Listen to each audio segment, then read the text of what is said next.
Merci, Monsieur le ministre. La discussion générale est close.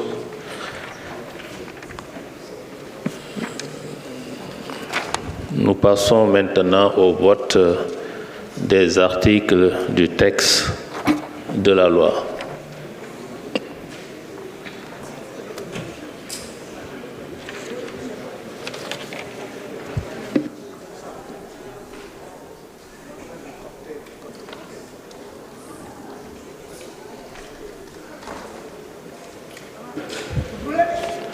Monsieur le ministre,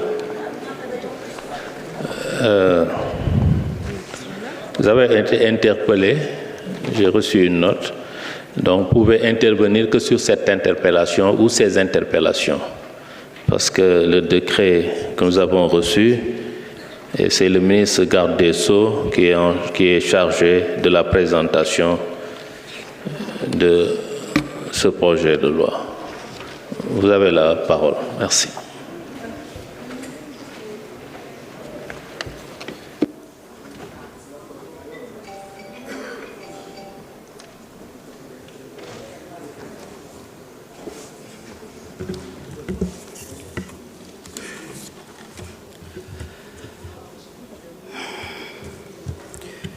Monsieur le Président de l'Assemblée nationale, chers collègues garde des Sceaux, ministre de la Justice, honorables députés,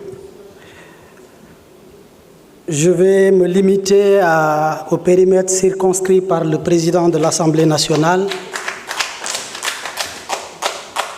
en espérant, comme à la fin, en ma qualité de ministre en charge des relations avec les institutions, j'aurai la parole pour peut-être, avant la levée de la séance, comme il est de coutume, me prononcer. Je vais simplement, après une demande persistante auprès du Président de l'Assemblée nationale, que je remercie enfin de m'avoir remis la parole, répondre aux quelques interpellations des honorables députés. À deux reprises, aujourd'hui, c'est l'honorable député Moussa Diakhaté qui m'interpelle au sujet des agents du pôle emploi, notamment les arriérés de salaire. Je réponds d'abord par dire et avouer publiquement ici que oui, nous avons des arriérés de salaire dus aux agents du pôle emploi. À date, 4 arriérés de salaire, bientôt 5. Et je me dois l'explication à cette auguste assemblée. Et peut-être le cordon ombilical sera tout de suite fait avec le sujet à l'ordre du jour. Mais d'abord au fait. Je rappelle que le budget ici voté par l'Assemblée nationale dédié au pôle emploi est de 10 milliards. Et je rappelle, comme la pratique financière le veut, sur ce budget de 10 milliards, il y a ce qu'on appelle une lettre de décaissement, laquelle indique l'échéance de décaissement de ce budget-là à raison de 2,5 milliards par trimestre. Les 4 trimestres, ça fait 4 fois 2,5 milliards, nous avons les 10 milliards. Le Pôle emploi compte entre 869 et 671. Je dis entre parce que les audits que j'ai engagés ont permis de voir beaucoup de disparités. C'est pourquoi je donne le segment. Malheureusement, il a été recruté du personnel sans aucune ligne dédiée au paiement de ce personnel. Qu'est-ce qui a été fait? Comment ils ont été payés depuis le début de l'année? C'est que le montant dédié à la convention État-employeur, qui est de 10 milliards, c'est cette ligne-là qui a été utilisée pour le paiement des salaires.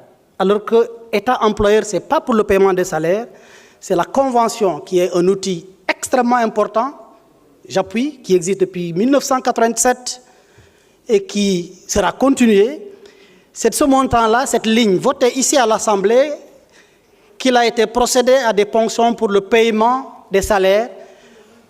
Ça, c'est ce que les comptables de détournement d'objectifs. Et c'est la situation que nous avons trouvée sur place. Mais ce n'est pas que ça. Parce que ce n'est pas la raison à l'origine du retard. La raison à l'origine du retard est la suivante. Le premier trimestre 2024, le montant de 2 milliards correspond a été bel et bien décaissé, 2,5 milliards. Malheureusement, à notre grande surprise, et c'est signalé dans la passation de service supervisée par l'IGE, qu'au mois de mars, contrairement à ce qui devait être, un montant de 601 millions a été décaissé et dont on ne sait jusqu'à présent c'est destiné à quoi, ça a été viré à qui, c'est payé à qui. Je dis ici que les arriérés de salaire des agents du pôle emploi aujourd'hui se stabilisent à environ 380 millions. Je suis en train de dire et de répondre, je rappelle, que vous me donnez l'opportunité parce qu'en tant qu'homme d'État que nous aspirons, j'ai commencé une tournée où je regarde les agents du pôle emploi droit dans les yeux, je ne vois que leurs larmes. Et je ne peux pas me permettre de leur dire les difficultés parce qu'en tant que ministre, je suis appelé à leur apporter des solutions. Mais c'est ici le lieu approprié, ici à l'Assemblée nationale, lorsque je fais l'objet d'interpellations, d'informer par rapport aux questions qui sont posées. Je rappelle et je continue que lorsque j'en ai remonté au Premier ministre, lorsque j'ai remonté l'information au Premier ministre, la première réaction était de se préoccuper de ces jeunes, qu'ils soient de l'APR, qu'ils soient d'ailleurs, ce sont des jeunes Sénégalais à qui nous devons l'État du Sénégal. Et le malaise en tant que ministre du Travail, c'est de prendre le chemin d'aller redresser des entreprises alors que chez moi, il y a des jeunes qui souffrent. Ça me met mal à l'aise. Et j'ai une bonne nouvelle. La bonne nouvelle, c'est que le Premier ministre m'a instruit d'abord de procéder aux audits et de payer sans distinction de couleur, sans distinction d'appartenance politique à tous ces jeunes qui sont recrutés parce qu'après tout, ce sont des Sénégalais.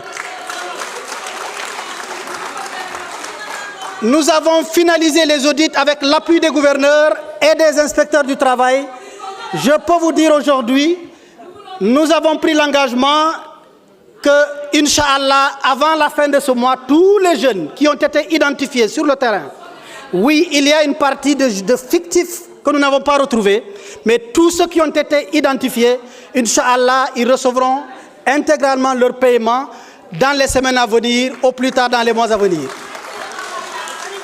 Monsieur le Président, telle est la réponse que je voudrais apporter à cette auguste assemblée par rapport à la question qui était objet de mon interpellation. Je vous remercie. Merci. La discussion générale est close. Nous passons maintenant au vote des articles du texte de la loi. Monsieur le rapporteur, vous avez la parole.